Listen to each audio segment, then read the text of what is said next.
Vous avez aujourd'hui des écoles et surtout quasiment tous les collèges et lycées qui ont ce qu'on appelle des espaces numériques de travail. Et donc, qui travaillent régulièrement avec leurs élèves par ce biais-là.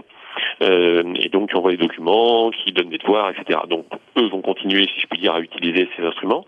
Et puis, par ailleurs, on a développé une plateforme qui s'appelle Ma classe à la maison, qui est une plateforme du CNED, qui permet à tout élève de la grande section de maternelle jusqu'au baccalauréat de disposer de ressources pédagogiques en ligne avec des exercices, des vidéos, des choses un peu interactives, etc., adaptées à son âge, adaptées au programme de son année. Donc évidemment, on ne fait pas la même chose en CM1 et en 5e, et qui vont quelque part venir à l'appui de la relation entre le professeur et l'élève. Et puis la troisième chose, c'est qu'on a des classes virtuelles, c'est-à-dire qu'on propose un service qui permet aux professeurs qui le souhaitent de pouvoir se connecter avec leurs élèves et de maintenir donc cette relation humaine un peu comme un système de visioconférence, sauf que là, vous avez un tableau sur lequel l'élève peut écrire, il peut lever le doigt, etc.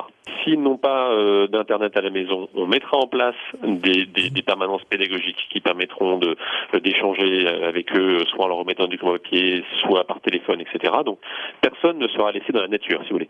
Ensuite, aujourd'hui, il y a un certain nombre d'informations qui sont diffusées dans toutes les écoles, collèges et lycées de France, notamment sur les outils qui sont mis à disposition, qui vont être renvoyés évidemment dans la foulée aux familles et qui vont permettre à chacun de se préparer et puis de se familiariser avec ces outils pour que dès lundi, tous les élèves puissent continuer à apprendre.